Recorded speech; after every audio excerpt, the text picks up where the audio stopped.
Okay then, everybody. Welcome to the Leicester Lives podcast in association with Nolita Coffee NYC. Quality New York coffee for your home, delivered directly to your home. And as usual, normal appeal. If you like what you see and if you like what you hear, please hit subscribe. It really does make a difference to the future of this podcast. Now, in front of me today, take two, I've got Rob Starr. We recorded this podcast a couple of months ago, a few sound issues, so we're back again today. But I was chatting to Rob earlier and I said, we're actually going to have him on twice because I want to talk to him about the connection we have with football, a lot of football history between us. But today I want to concentrate on the clubs, the music scene, the pubs and business. So that's the direction we're going to travel today. Rob, thanks very much for coming along and being a guest on the Leicester Lives podcast. No problem. Absolute pleasure to be here, Justin. For a second time. Okay then, Rob, let's roll it all the way back to the start and tell me about growing up in Leicester. Yeah, I grew up in Markfield. My mum was originally from Leicester. She'd lived in Leicester all my life. And my dad is from the north of Scotland and he grew up on a travelling fair. My granddad had a fair, so he had quite an interesting life. And eventually moved down south of the border, met my mum, and grew up in Markfield. Had a fairly good childhood. Got a lot of mates from Markfield. I was with my old next door neighbour Wally the other day, came down to London, and we had a tight little crew growing up, hanging out. Enjoyable school days? I think when I was thinking about this today, when I was really young, I always wanted to grow up. Do you know what I mean? I always wanted to be an adult. I remember being bored in my house once and my mum saying to me, what's up? Why are you so bored? I said, I just want to be able to do adult stuff. I want to go to nightclubs. I want to go to pubs. And she was I think I was 10 or something like that, 11. And she was you're 10 or 11. She was you've got ages to do. And I always had that feeling that I wanted to do those things. Do you know what I mean? And it seems strange looking back, but yeah, I was always wanting to go out. And that might have been because in my house there was always a lot of parties. There was we'd always do something for New Year's Eve. Remember my dad having a big party for his 40th and we always had lots of cousins and aunties and uncles and we'd go to Southend and they'd have big parties down there and my uncle had a little gambling club and we'd always have parties there. And I suppose seeing those people dancing, enjoying themselves, drinking, I was I want to do that. I want to be part of that. So when was the first time you really sort of got into the party scene then? Obviously those parties, I was there when I was 10, 11 and, every year New Year's Eve I'd stay up all night and I'd be dancing away. But the first time I properly went out, I was probably I was 14, was the summer of 92. And obviously the rave scene was massive then, everything had just sort of exploded. And there was a big Fantasia rave in Castle Donington. And it was set to be the biggest rave in the country at the time. There was 25,000 people there. And I think at school we'd sort of started listening to these rave tapes, you know what I mean? Someone would have a tape and they'd give it to their mate and we'd pass it around to each other. And you didn't really, or I didn't really understand what that music was about. I just heard the music and I was wow, that sounds amazing. But you didn't really understand what going to a rave was like. So I was I want to go to one of those. I want to see what it's like. I want to experience it for myself. And so I told my mum I was going night fishing and we went out and it was quite an expensive gig to go to. It was about £25 a ticket, even back then. But yeah, we sneaked out and we went over to Castle Donington and we danced all night and I think I came home and did my paper round in the morning. I was going to say, did your mum still believe you'd been night fishing? She bought it for a while, actually. Yeah. It was probably only a few years later that she realised that perhaps wasn't going night fishing. And thinking back, Rob, to that first rave at Fantasia, were you gripped by the whole rave scene at that particular time? 100%. Yeah. Even before that, just when I was getting the tapes, we'd go into town, and at that time we were smoking a bit of weed and we were hanging out by the clock tower or in the Shires or whatever, and there was a record shop in town called 5HQ and they had all the tapes in there. They'd sell all the vinyl, they had the T-shirts, and they'd have the flyers in there as well. So we'd go into town and we'd pick up all the flyers, you know what I mean? And, you know, I'd be putting them on my bedroom wall. So my bedroom was already like covered in flyers, and I had all the tapes. And, you know, if there was any magazines that mentioned the rave scene, I was buying them. So we were like, you know, totally into it already by that point, even though we were quite young. And we also had a lot of like, you know, people had older brothers or sisters who were going to the parties and were telling us about them, and, you know, older mates that we had. So, yeah, we were sort of fully immersed. And then obviously when you go to the first rave, that was it. I was like, right, this is what I want to do. Like, I want to go to these events. And I was never thinking, oh, one day I might put these events on. I was like, I want to go to this as often as I can. So how did it pick up from that point then? So you've been to the first rave. Yeah. You come back. You think, I want a bit more of this. Yeah. What happens next? Obviously, I'm still a kid, so, you know, I don't have much disposable income, but I was saving every penny I got, and I would choose, probably about once a month, I would choose somewhere that I wanted to go to. And I think the next party I went to was at Starlight 2001, which was, I think it was just off Lee Circle in Leicester. And I went there on my own, actually. And I said I was staying at my mate's house, and went down there on my own. And obviously the rave scene is a very welcoming place. So you'd sort of go in, and I was like probably one of the first one in the queue. And it was an all-night party there. And I remember I met this guy called Anton, actually, who lives in Ratby. I still know him now. And I sort of half recognised him because I was living in Markfield down the road. And he sort of took me under his wing and introduced me to a few people. And, you know, obviously started doing the bits and pieces that you do there. I think I did a bit of whiz, or I did half a tab of acid or something. And, you know, you just find your people then, and you start meeting different people.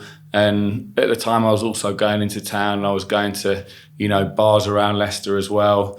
And it seems strange now because I was only 14, and probably if you had a 14-year-old kid doing that this time now, social services would probably be around there and you get put into care or something. But at the time it seemed like a normal thing to do, do you know what I mean? And even though there wasn't many other kids my age, there was certainly a lot of other kids who were like 15, 16, 17 doing those sorts of things. So yeah, probably about every month, like I would try and go to a rave, and then you just build a connection of people. And you know, for me, that went on to then I started putting bus trips on. So probably a year later or 2 years later, I was then running bus trips to like clubs in different parts of the country, going up to Liverpool or going up to Sheffield or down to Birmingham. And, you know, I remember there was a bar called the 39 Steps in Leicester, and probably this is a couple of years later, probably like 93, 94, 95, we'd spend a lot of time in there. And again, you meet another different group of people that you start hanging around with. And then we went to Ibiza, and yeah, it just sort of progressed from there, really. And who was going on those bus trips? It was mainly people from where I lived, so Markfield, Ratby, Groby, people we knew from Groby College, like, and just friends of friends. So, you know, we'd get a 50-seater bus, and it'd be like, right, I've got 10 mates, and then someone else has got 10 mates, and before you know it, there's like 50 of you. And yeah, they were always obviously good crack because, you know, you're with your mates who you've grown up with, and everyone's together. And yeah, we had many adventures going on those trips. So this takes you up to what, about 16 or so? So you're going to leave school now. Yeah. Did you go on to college? Yeah, I was at Groby College, so I was there till I was 18, and that was actually when I started my first foray into sort of promoting, I suppose. When I was 16, there was a few guys who were in the years above me, and we sort of came together and we said, right, let's put like an end of term party on for all the, like, supposed to be for all the people in the sixth form, but it ended up being anyone who went to the college, and the college was from 14 to 18. And again, you'd probably never get away with it now, but I remember the first one we did at Wigston Stage, and I think we went down to Wigston Stage and we said, look, we're doing an end of term party for all the people who are leaving college. Everyone's going to be 18, and, you know, they sort of let us hire the place. Obviously the bar's open, everyone's getting drunk, but most people there aren't even 18. Like, most people are like 15, 16, 17, some of them are 14. And we used to charge, I think we charged 20 quid for the ticket, and the same guy who used to drive the bus for us when we were going to the clubs, he took the buses from the college, and then they drop everyone off there after the party had finished. And we used to get a couple of hundred people go to those parties. And I think we probably charged something like 20 quid all in for, the party and then the bus trip as well. So, there was a few of us that did that. My mate Jim Preston, Chris Worrell, and another mate Bozzy, we sort of came together and put those parties on. And that was probably when I first started thinking, oh, actually, I can make a few quid doing this. And, it's quite good fun putting a party on. And, you think, oh, I'm a bit of a lad, I can do this. But again, still I wasn't thinking, oh, I'm going to do this when I leave school. Do you know what I mean? And was the rave scene still increasing, as it were, at this particular time? Because I mean, the big raves sort of stopped really 93, and everything sort of started going into the clubs. So that's why we were running buses to the clubs, and it went from being sort of the big hardcore raves to more sort of house sounds and more, I suppose, what you'd call that turned into super clubs. Like the Emporium opened in Colville, and you had Back to Basics in Leeds, you had Golden in Stoke, had Miss Moneypenny's in Birmingham, and you sort of had these clubs across the country that were, some of them sort of from 1,000 to sort of 2,000 capacity, some even bigger, and the whole thing went into clubs, and the scene got bigger, but there wasn't the sort of big outdoor sort of all-night raves anymore. Interesting you mentioned clubs there, Rob, because just on a completely side issue, I was listening to another podcast a couple of weeks ago, and they said before the pandemic, 2019, there were over 1,500 clubs in this country. Yeah. Now there's under 600. Yeah. I mean, these days, clubs is a tough business. And I think there's a lot of factors to that. Like, if you just look at young kids these days, they don't drink like probably we did when we were that age. You know what I mean? There's probably more education around sort of people not drinking. There's a lot of non-alcoholic options now for people. So they probably don't drink and probably don't take as much drugs as we used to when we were growing up, or certainly I used to when I was growing up. And I think also there's so much more things for people to do now when they're younger. Do you know what I mean? There's a lot of what they call competitive socialising, where you might go and play crazy golf, or you might go and do darts, or you might go and sing karaoke or do something like that, rather than go out to a club. And also in the 90s, pubs shut at 11. Do you know what I mean? So if you wanted to go out past 11, you went to a club. So sometimes even if you weren't into the music or into going out, you went there because you wanted to get a late drink. Absolutely. And all that has changed now. All of my pubs open till at least 1 o'clock in the morning on the weekend. So if you stay there, you've no reason to go to a club. And I think there's a number of reasons why clubs have closed. I think the economics of running a nightclub are tricky. You've got to try and make all your money on a Thursday, Friday, Saturday night. Whereas if you're running a bar or a pub operation, you can, be trading for the whole week. And everyone knows that everything's going up at the moment. Electricity's going up. Absolutely. Rent's going up. All your costs are going up, and it makes that business model quite tough. Yeah, it's interesting. Like we said, you mentioned a couple of pubs, they've both gone. You mentioned a couple of clubs, they've gone. Leicester's changed so much. Yeah. You don't actually realise quite how much it has changed sometimes. And then you throw a few names into the mix, and all of a sudden you think, well, they're just not there anymore. So anyway, pushing it on, Rob, you end up down in London. Yes, I went down to college in London, 96, and I think the reason I went there was because I've been going to a lot of other cities, like going to parties and going to clubs. I don't really spend much time in London, and London just seemed like this big city with obviously a lot of opportunity. And I'd maybe only been a handful of times before I moved down there, and I didn't even really do any research. I went to college down there, but I remember being in the careers place at college, and they had this book that sort of gave you a bit of an alternative guide to all the universities. And I found Goldsmiths College in there, and I think the Prodigy had played there the year before I went down. I think Blur had played down there, or one of the guys from Blur had been to the college. And it mentioned in there that it was one of the cheapest parts of London at the time. Millwall's ground was just down the road. Their campus is in New Cross. And I thought, yeah, it's fairly cheap. The music scene down there is pretty good. There was also a lot more women there than men because it was an art college. So I thought it was a good ratio of girls to lads.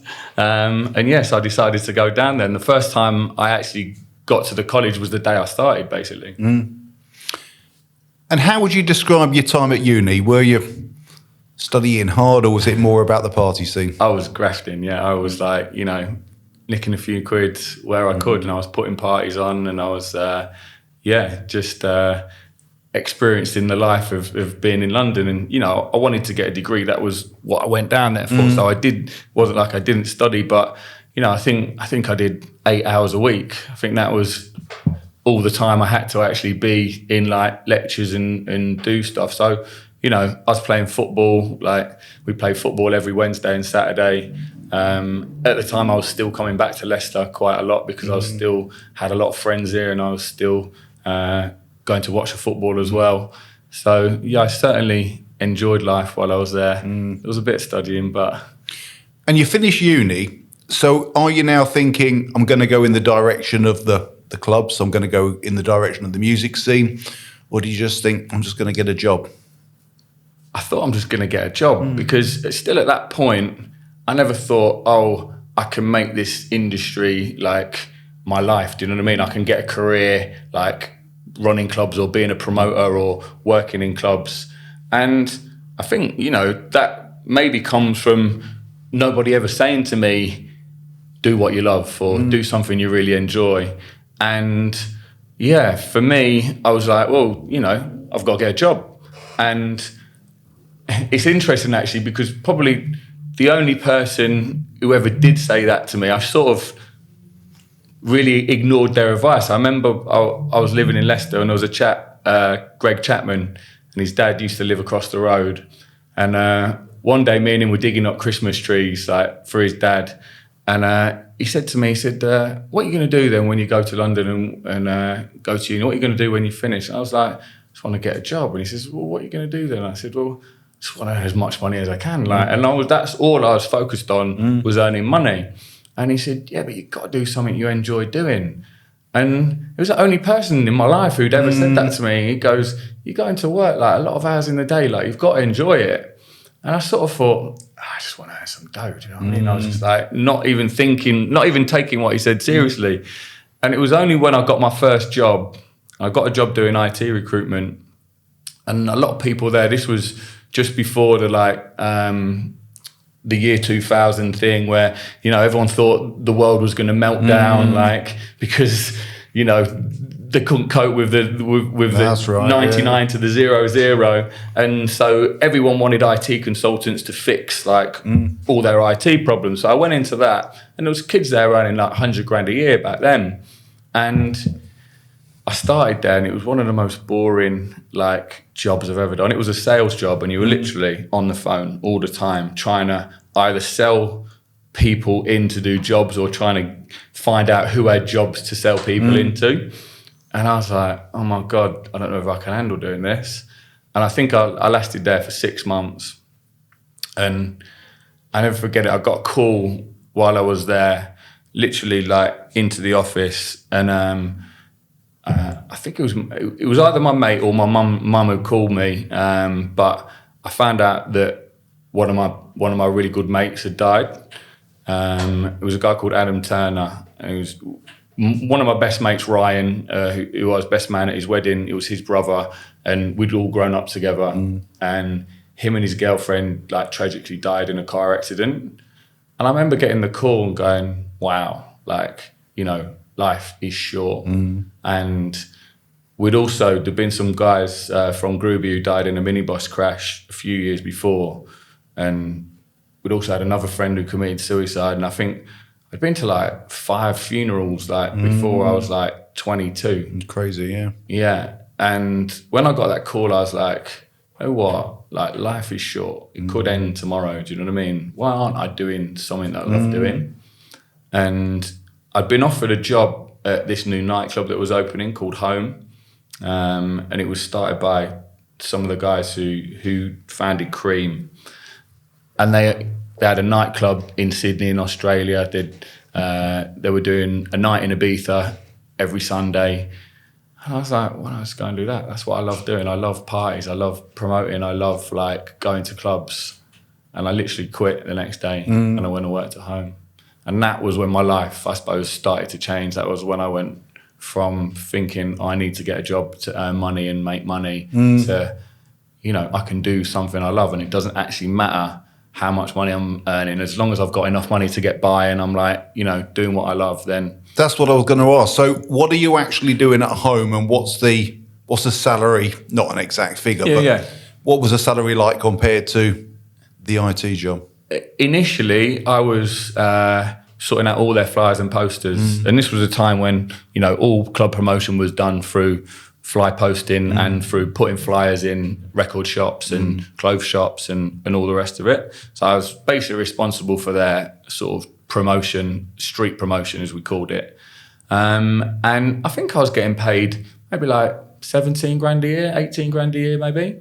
And I wasn't earning loads of money at the IT recruitment because you had to build your clientele up. So I think maybe I was on like mid-20s or something like that. But kids in that office were earning like 60, 70, 80, 100 grand. So the potential was there to earn really good money. But I took a pay cut, but it was more for me about doing something I like doing. And, you know, you can always get by, can't you? Like, of course you can.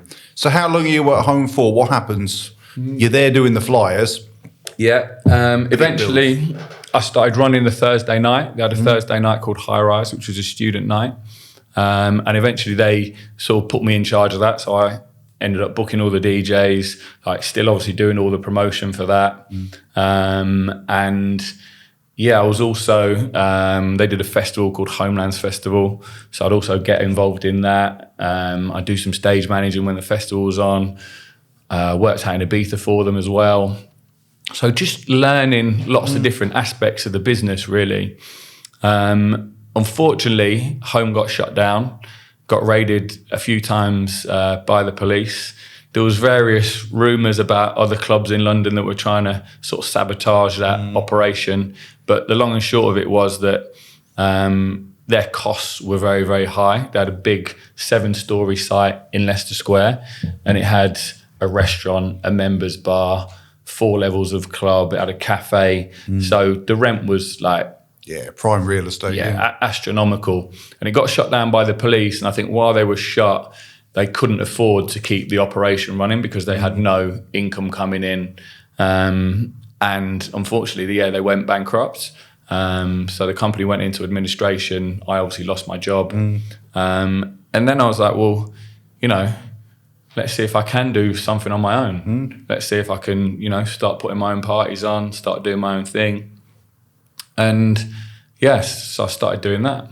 So is it fair to say you're working at home, you're building up a bit of a name for yourself, and now you're starting to work with some of the DJs who potentially you were listening to back on those buses in Leicester? Totally. Yeah, totally. And, you know, I was still like quite starstruck by meeting a lot of those DJs. Do you know what I mean? And as soon as I moved to London, I worked in clubs. I worked for a company called Universe, who had a night called The Complex, and, you know, we'd have Carl Cox in there, Richie Horton in there, Jeff Mills, like Andy Weatherall. And these were people who, like you say, I was on the other side of the decks. I was like, you know, listening to and being in awe of, and then all of a sudden I'm getting drinks for them. I'm starting to get to know them. And it's like any industry, you sort of build up your relationships with people. So you meet the DJs, you meet the agents, you meet other promoters, you start to work out how the whole promotion works, like where all the flyers go, like, you know, meet people who,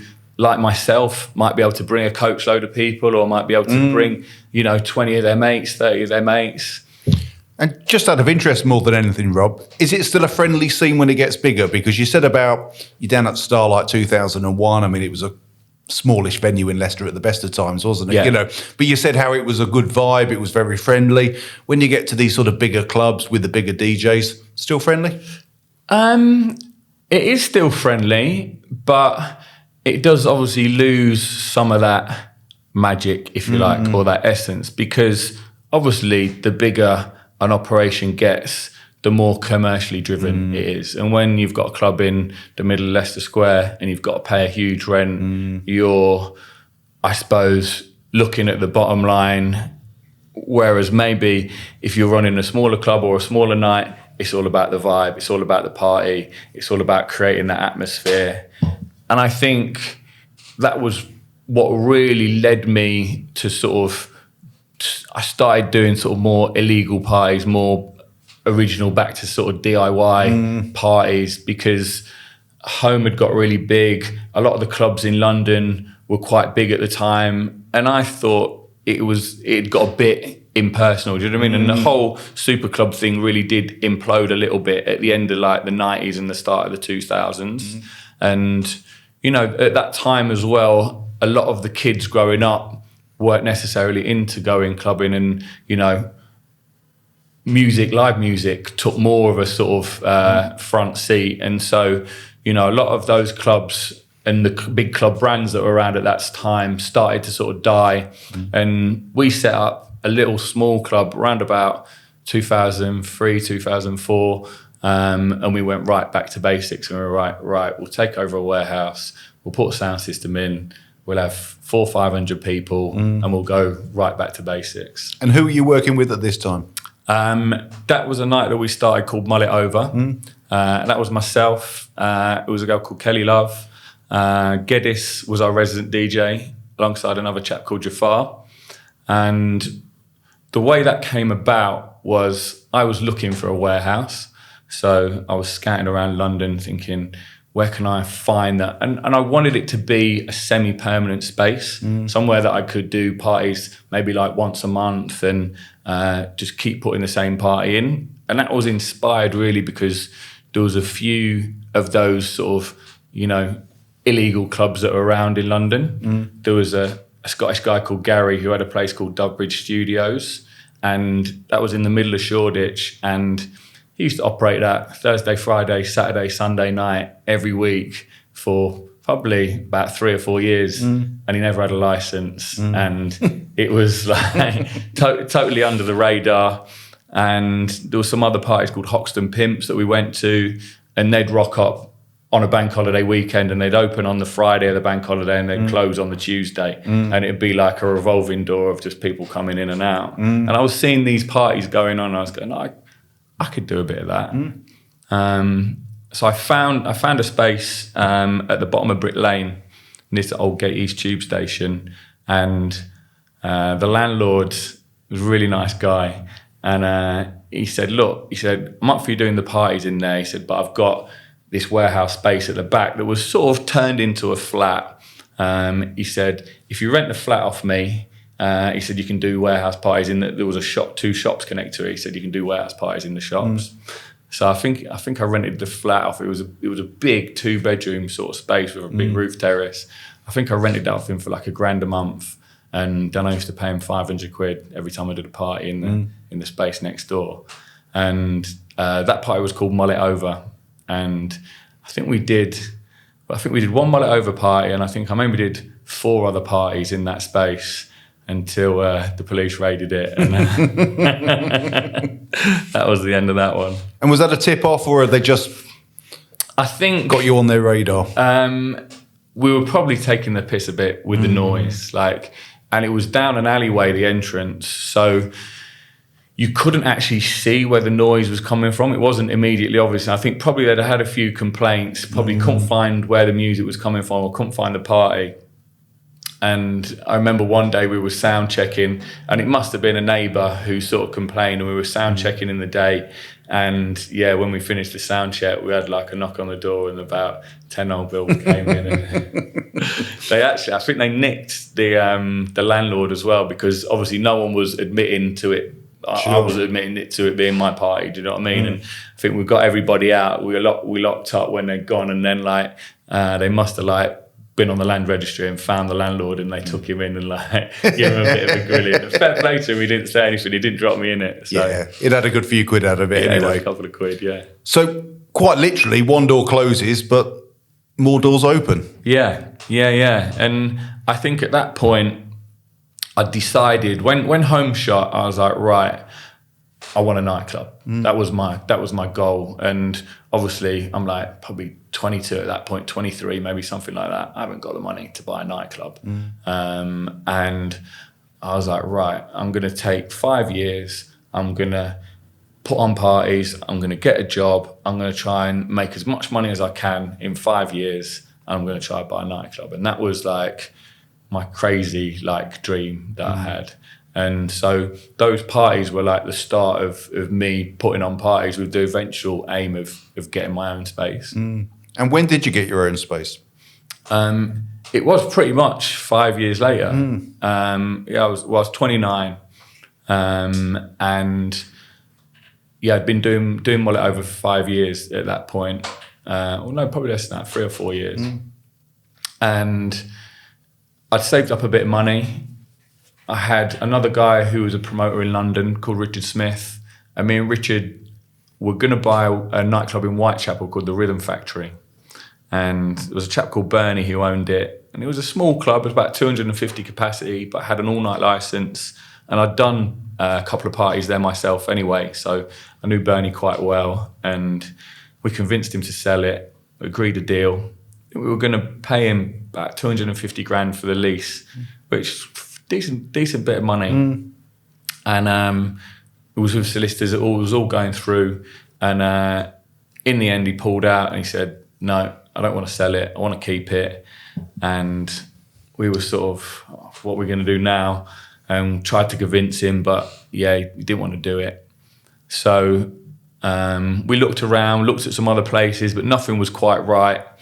Richard, my mate, went traveling, and I still wanted to find a space, but because he was no longer in the project, I couldn't really afford a lease on a nightclub. So I thought maybe I'll get a pub. And there was a pub, it was called the Pleasure Unit.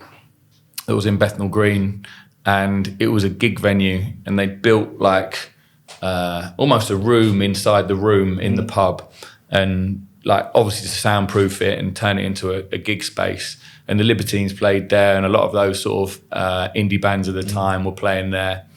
But it wasn't doing that well. The guy wanted to sell it, and I didn't have enough money for a nightclub, but just about had enough money to buy a pub. What sort of condition was the pub in? It was fucked. it was literally, and when I look back now, I think I had about 50 grand to do the refurb. I paid him 70 grand for the lease, and I had about 50 grand to do the refurb. And if I look at it now, it's 250, 300 grand it should cost to do that. But because I was so naive and I didn't realise how much everything cost, and didn't realise how much we needed to do, I just thought, I will do it on 50 grand. You know what I mean? I sort of did a bit of calculating on the back of a fag packet. And fortunately, a lot of my mates in Leicester are in the building trade. So my really good mate Jim, who I'm godfather to his little boy Josh, he had a building company. So I called Jim up, I said, fancy a little job? And he's like, yeah, I'll come and have a look. And, him and his little team, they grafted on that pub, and I was grafting on that pub as well. And, he didn't make much money. He was basically doing everything for cost, and he, pretty much built that pub. And there's another chap, Mark Lawley, as well, his brother-in-law. And we grafted on that pub for 2-3 months. We had to put a staircase in to open the upstairs out. We had to put new windows in. We had to put a new bar in. And obviously we ran out of money. So we ended up opening. I'll never forget it. The opening night, and we had no furniture. We got the place open. Actually, halfway through, we had to do a little fundraiser. We had one of my friends, Maria. She had her birthday party in there. Did a little fun. It was basically a building site, but it got us another few grand to keep the building project going. But the first night we opened, we had no furniture. And everyone thought, it must be it's because he does all these warehouse parties, like a stripped back warehouse vibe in the pub, do you know what I mean? And it was basically because we couldn't afford to do anything else, but it'd be stripped back. And I think I did something in the Evening Standard, and a chap called Jonathan Downey, he read the like review of the place, and he like rang me up and he said, I really like what you're doing. Like, he said, it reminds me of me when I first started. He's probably like 10, 15 years older than me. And he said, why don't you come down to my place and have a bite to eat? And he had a members bar called Socio at the time. It was a bar called Socio, and they had a members bar upstairs. And I went for lunch with him. And he said, I think it's great what you're doing. He said, but I know if you're like me, he said, you must be struggling with something. And I was like, you know what, Jonathan? I said, I've got no furniture. I said, like, I've opened this gaff, like, people got nowhere to sit. And he said, come with me. And after we'd had dinner, he took me to this lockup on Hoxton Street. And it was literally just full of furniture, like tables, chairs, like sofas, everything. I just went, take what you want. I was like, what do you want for it? And he goes, I don't want anything for it. He goes, like, I've been in your position. He goes, I know how hard it is to set up a business like this. He said, just take what you want. Fantastic. And I literally got a van, like, filled it up. And I've still got, like, some of that furniture now. Like, I've still got, like, the banquette seats he gave me in my karaoke room in Bethnal Green. And, you know, like, we decked it out. And I've been friends with him ever since. But that, like, shows you how much, like, people in that industry want to help you. Do you know what I mean? And that's one of the things, like, that I'll never forget. Like, someone just coming to me, you know, go on, take what you want. Yeah. I mean, these are all game changers, aren't they? Because you can't continue with no furniture. No. And you can sort of get by, because a lot of the, like, when we first opened, we opened it almost as like a little pub disco. Do you know what I mean? So we were really trading Friday night, Saturday night, and maybe some Thursdays, maybe some Sundays. But no one was coming in on a Tuesday night or a Wednesday night, because it's all right when you've got nowhere to sit, when there's like 200 people in there on a Saturday night and everyone's dancing, and do you know what I mean? Yeah. But when you come in on a like quiet Tuesday, you want a table to sit at or a chair to sit down on, do you know what I mean? So how long does it take before the place is properly up and running, you know, as you want it?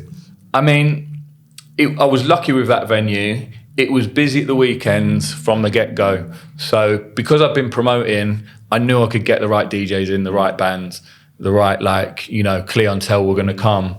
But it took me another 10 years till I'd actually got it finished. But it took me, I think, another year or year and a bit to open the kitchen.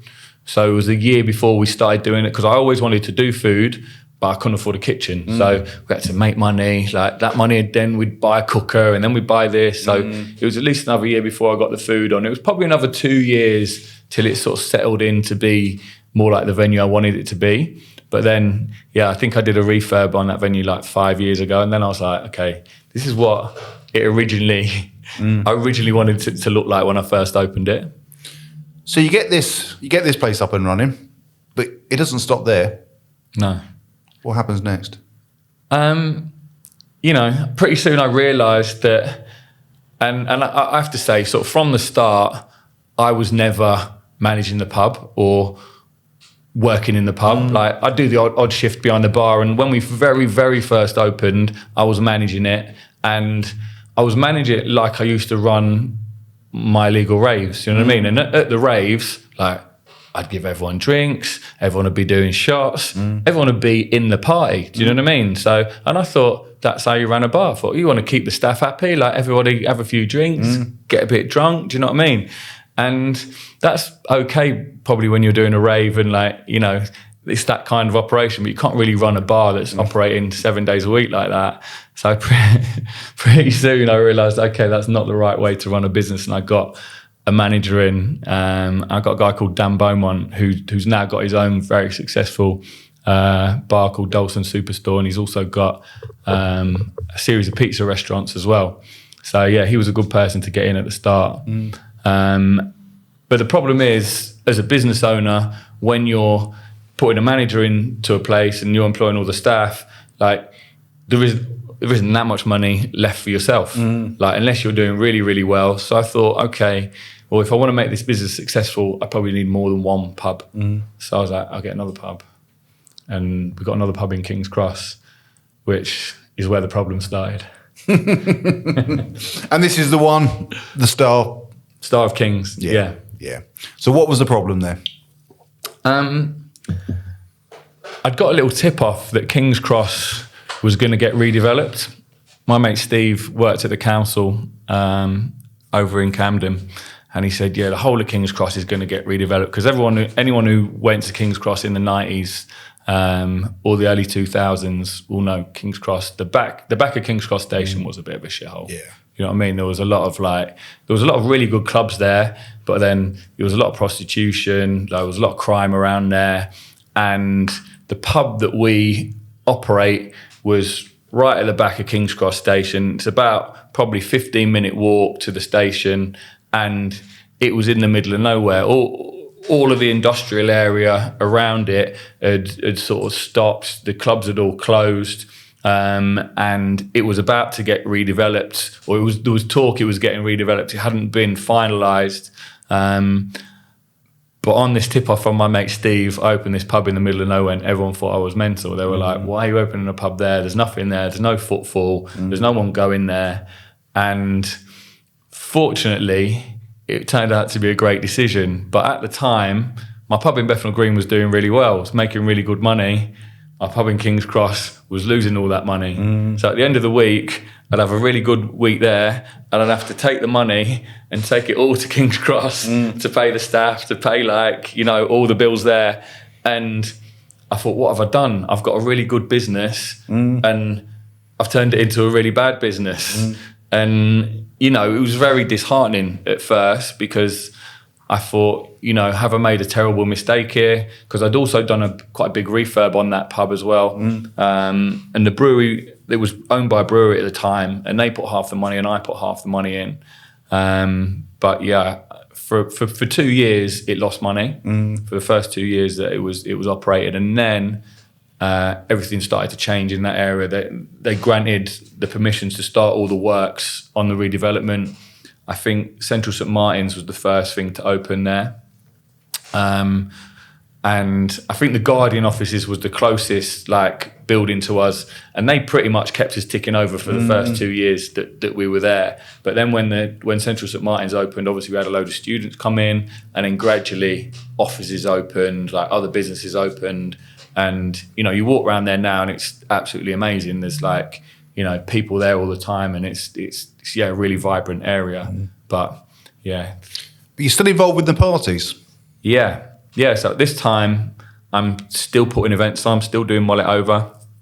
That's going really well, and that's basically paying my wages. Because I'm not making any money from the pub, so our warehouse parties have just got bigger and bigger. And I think at that point, when I opened that pub, 2010, we were doing 2,000 cap, 3,000 cap, big parties at all different places all over London. So that was that was the business that was keeping me alive, basically. And how many pubs have you got now? I've got 8 now. And in what sequence did they come about? You got the first one in Bethnal Green. Yeah. You got the second one in King's Cross. Yeah. Third one. Then we opened in Hackney Downs. And what I did was I sort of looked around the areas that I felt were going to be on the up. Do you know what I mean? When we moved into Bethnal Green, it wasn't a cool place to be. It was still a bit run down. Same obviously with King's Cross. Hackney was a little bit like that as well. And I like going to those places as well, because they're quite real, but you also know that things are going to change there. And I'd always go in 2 years before anybody was even thinking about going there. One, because you can then pick the pubs up for nothing or next to nothing, because no one's even thinking that this place is going to be the next place. So yeah, we opened in Hackney over 10 years ago. It was 11 years ago now. And then we went to Leytonstone. Then we were in Hackney Wick, Old Street, Liverpool Street. We've had a couple that are closed along the way. We had one in Homerton that I sold to my mate. I sold that to my mate Luke, who's done a fantastic job with it. And then we ventured south of the river once into Bandit Country. And that was probably one of the biggest business lessons that I learned is, sometimes when you've got a business that's going really well and you've opened quite a few sites and everything seems to work, and then you do something and it doesn't work. And then you're like, okay, I've not got the Midas touch. I'm not quite as good as this as I think I am. And I think, you know, for me, and I've had some bigger failures in my sort of festival business than I have in my pub business. But I think any failure is what makes you. Do you know what I mean? It's like... That's what I was going to come on to, because you're fairly established with the pubs. Yeah. You're putting the parties on, but then you want to get into festivals. Yeah. And you've had some ups and downs on those. What was the first festival? The first festival we did was in 2012. And the festival was called Eastern Electrics. And we actually started that brand in 2008. So we had a full 4 years of putting parties on. And similar to the Mullet Over parties, we were putting those parties on in big warehouses. And what we were trying to do was build a brand. So rather than going straight, we're going to put a festival on for 10,000 people, 15,000 people, we need to build a brand, build something up so that when we do launch the festival, we're not launching it from like zero. We've got a brand, we've got some followers. And the first festival we did in 2012, we actually lost the site of the first festival we did. It was supposed to be on Clapham Common, and it was the year of the Olympics. And obviously everyone was doing big events that summer in London because everyone wanted to cash in on the Olympics. And some people that we knew had hired out Clapham Common, and they were going to do a big Elton John concert and a load of other concerts. And they had a spare day that they offered to us to do our Eastern Electrics Festival. And we put the festival on sale. I think we sold like 5,000 tickets almost straight away. And they hadn't quite got the license. And I think maybe a month into us sort of starting to sell these tickets, they turned around. I think maybe Elton John had pulled out, like some other things happened, and they said, we're not going to do it anymore. So we'd sold 5,000 tickets, and the cap was going to be 10,000, and we didn't have a venue. So we had to like desperately find a venue somewhere in London to put this festival on. All the DJs were booked. We'd started paying deposits for things. We'd basically got into it to a point where, you know, we didn't want to, and we almost financially couldn't back out.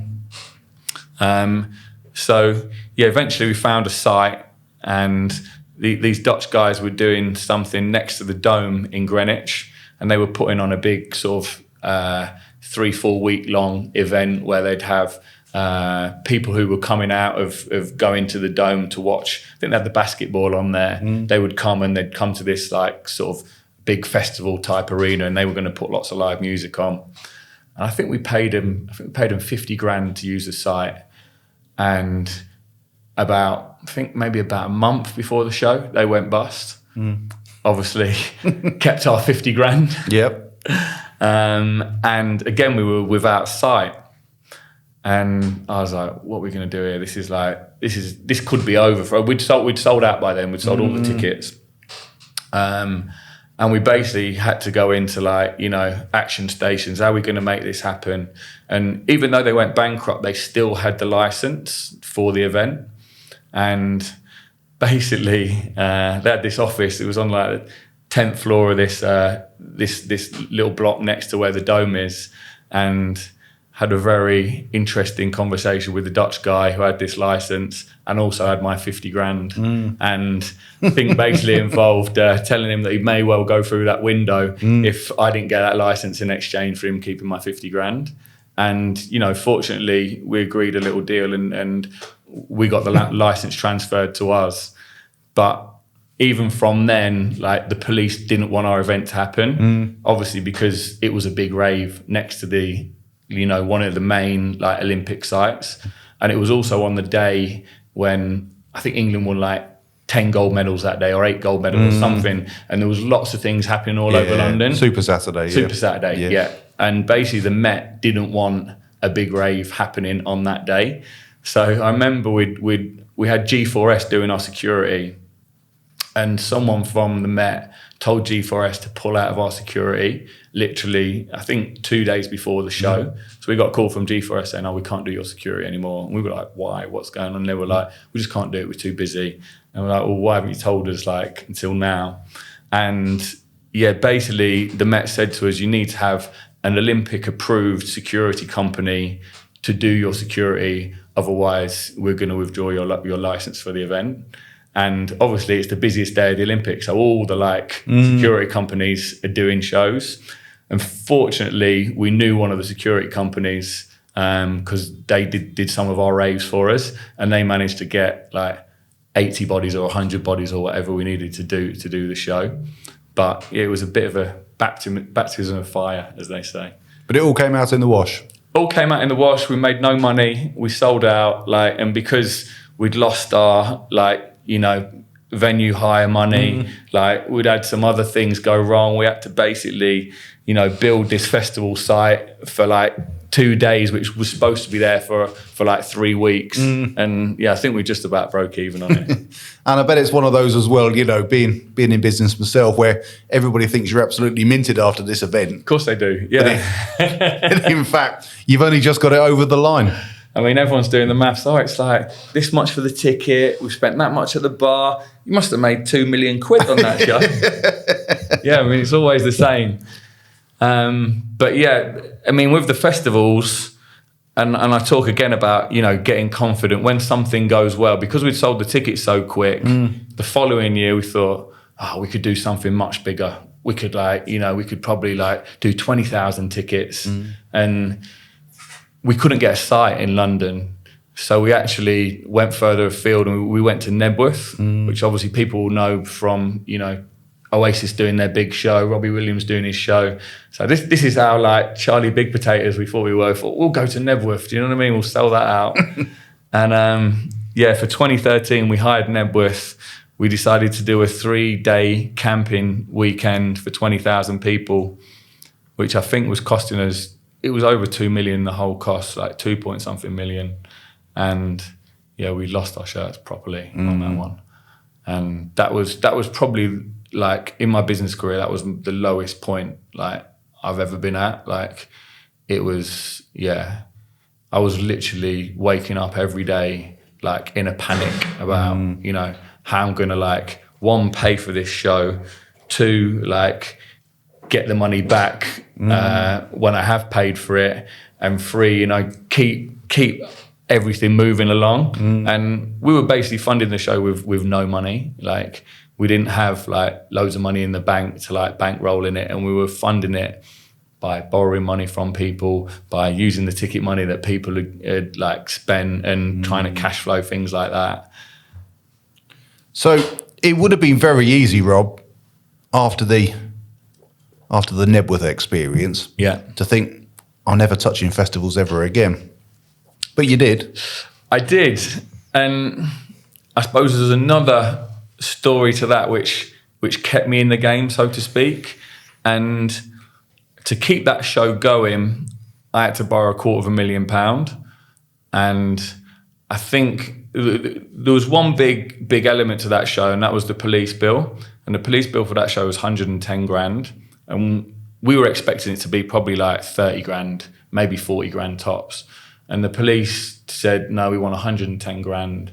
And written into the license was, if you don't pay that within, I think it was 14 days of the show, we'll withdraw your license. So we're trying to negotiate with the police to negotiate this bill down, and they're just going, no. And I remember just before that time, we got a letter from the police saying, if we don't get this in our bank account by this day, your license is withdrawn. And if the license gets withdrawn, I'm already X amount of money in anyway, I'm fucked then. And I was and also I needed to pay the owner of the land. And so we had these 2 big bills. One was the final payment for the venue, and one was the police bill. And we had a few DJs to pay as well. We basically needed to raise 250 grand in a week. And I had 3 different people that I could call to get this 250 grand. I don't know that many people with a lot of money. And the person who came up with it was actually a guy who I met in Costa Rica. And I went out to Costa Rica to drink ayahuasca, which is some crazy Amazonian brew that they drink out there. And I met a guy from Amsterdam, and he lent me 250 grand, which was very nice of him. Incredible. And basically, after that show, I owed him 250 grand. So it wasn't always a case of I wanted to keep doing those festivals, but the only way I could pay him back was to keep doing those festivals. Doing festivals, yeah. So I was in it at that point. And I was in a big hole that I had to try and dig myself out of. So fast forward to this year and the festivals, obviously we had the COVID times and obviously that would have massively impacted you, but would you say the festivals now even keel? We had a train strike this year. So we sold out 20,000 tickets, which was amazing. And then 2 weeks before, just at the time we were selling out, they announced a train strike and where we do the event at the moment at Lee Valley, there's 2 major train stations that you can come into. And one of them, there was a strike on that line. And that's the main sort of train from London, from Tottenham Hale. And that meant we had to put 70 buses on to bring people in and then take people out. And that added, I think it was about 135 grand to our costs with the buses and all the extra stewarding and all the infrastructure we had to put in. And also it meant that even though we'd sold out, a lot of people who were coming from even further afield, like a lot of my mates from Leicester couldn't come because there was no trains from Leicester going into London. So it meant that we didn't get the 20,000 people on site, which means then you don't get the bar spend, which means also you're paying all this extra money for the buses. So again, it was one of those where I didn't make any money. But festivals are like that. You have to ride the waves, the ups and the downs. And it's enjoyable, I would imagine, for all the stress. All the stress, yeah. I mean, there's no better buzz than being on a stage, looking out and seeing 10,000, 15,000, 20,000 people having a great time. And also, like, that's where I started. That's like, the Fantasia rave that I went to was 25,000 people dancing all night. Like, this party that I put on is 20,000 people dancing all day. Like, the parallels, are there. And, hopefully someone who comes to one of my parties will be on a podcast in 20 years' time going, I used to go to Eastern Electrics and now I do this mega festival, or now I do this because of that. Do you know what I mean? And, we need things like that. We need things like that for our youth to go to. We need youth culture. Definitely. 2024 in a few days' time. Yes. What does the future hold for Rob Starr? I'm going to go on holiday. No, I think in terms of where the pubs are at, like, I don't want to really grow that business much bigger. Like, we're looking to become an employee-owned company. And, I keep getting offers from big pub companies, private equity, people going, do you want to sell it? Like, do you want to be part of like a bigger thing? Or I'll put a load of money in and let's roll it out and do 25 pubs or 50 pubs. And that's not really interesting to me. And I want the people who've helped me grow that business to benefit from that business. So we're hopefully going to do that next year if we hit certain numbers along the way. And I'm talking to my team about it at the moment. But that would be a transformational thing for that business. And it would mean that it will secure the future of those pubs, really. Because, at some point, like, I'm going to exit that business, but I want to exit that business in a way where those pubs aren't sold to, the highest bidder and the essence of them is sort of ripped out, or they're turned into like a chain, or, I want them to be a place where, people can enjoy a pint, people can go and listen to good music, people can have great food. And the pub is the heart of a community, and we've lost so many of our pubs that I don't want to contribute to losing even more. So yeah, as far as the pubs go, that's the plans there. And then Eastern Electrics will go on sale probably in January at some point, and we've got an amazing lineup next year, and I think that's just going to keep getting bigger. Yeah, it was one of the best parties we did last year, and yeah, I'm super excited about next season's edition. Last question then, Rob. What would the 2024 Rob Starr advise the 16-year-old Rob Starr? That is a very good question. I mean, I always like to say, like, don't have regrets in life. Like, and, you know, I might have done things that I might have thought, oh, I would have done that differently. I would have done this differently. But, you know, the mistakes that you make are quite often what makes you. Do you know what I mean? Definitely. And